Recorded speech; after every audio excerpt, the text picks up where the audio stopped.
Chapter 41. The 12 Dimensions and the Guardians of Cosmos. The black river of the afterlife parted, and from the swirling void rose a ship unlike any built by mortals.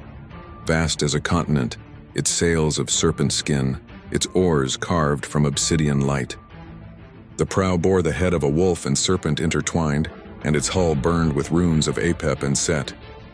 Upon its deck stood the gods of vengeance and war, Apep, the goddess of chaos, her silver-white hair glowing beneath the cosmic wind, eyes shifting between blue like the moon and red like the sun.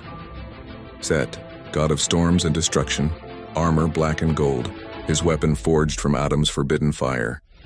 A cosmic blade that screamed as it moved.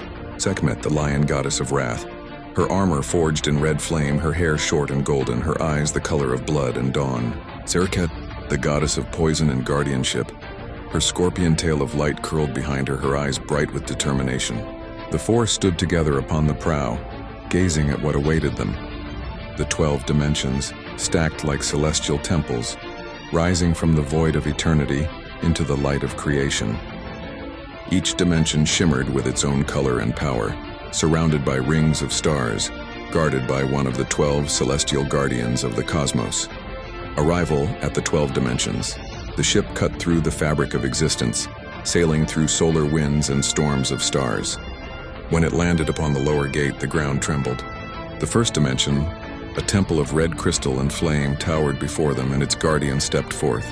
From the topmost temple, the heavens shimmered, for even the gods of creation watched. Set turned to the others. We split our battles. 4 gods against 12 guardians. Each test will open the way for the next. Apep nodded, her eyes glinting. Then let chaos move through order. They stepped off the ship, and the war began. And the 12 guardians, each guardian waited upon a temple carved from the bones of the universe. They were not mortals nor gods, but beings born when Adam first divided light from darkness.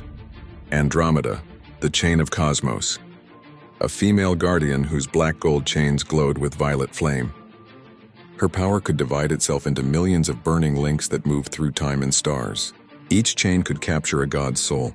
Leo, priest of time, a male guardian robed in starlight, bearing a staff carved with constellations. He could travel through seconds and centuries alike, reshaping the flow of events. Nova, the cosmic speed, light given form, a being who could cross galaxies in a breath, his body leaving trails of blazing plasma. For Apollo, guardian of the sun, radiant golden-winged, his bow fired stars themselves. Comet, the wanderer. Her power summoned comets and meteors, striking entire dimensions like falling mountains. 6 Cygnus twins, children of the cosmic wave, twin brother and sister, white-haired, their minds joined by telekinesis and the flow of gravity. 7 Draco, the thousand-sword dragon, a warrior whose armor formed 1,000 blades, each moving with its own will. Galaxies, the infinite core, his body made of whirling galaxies capable of unleashing pure cosmic energy. And Lyra, light of the void, female guardian of light speed, able to bend energy, creating entire suns from her hands. 10 Atlas, the pillar of eternity, giant guardian whose body carried the strength of entire worlds, his muscles glowing with constellations. Slavenhel, keeper of the black sun, the first and oldest guardian of the afterlife, commanding the black dragon of the underworld and the flames of rebirth. 12 Heaven, lord of creation, the first light after Adam, bearer of the power of sun, moon, and stars combined, the guardian of the highest temple. Each stood waiting across 12 ascending pyramids that stretched from the bottom of creation to the crown of heaven. The first 4 battles. First temple, Serket versus Andromeda. Serket entered the temple of crimson crystal, the air thick with gravity and flame. Chains hung from the ceiling, each glowing like molten stars. Andromeda appeared, her body of starlight, her voice echoing like music in a void. You are poison, goddess of scorpions, but my chains bind poison itself.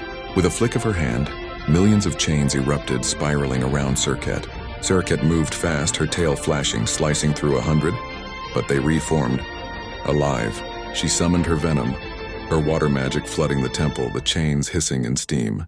Her tail glowed blue-green and she leapt, striking through the storm. The explosion shook the temple, half of Andromeda's body dissolved in light. Serket landed upon her knees, panting. First gate, open. The temple's crystal cracked, and a portal of silver appeared, leading to the second dimension.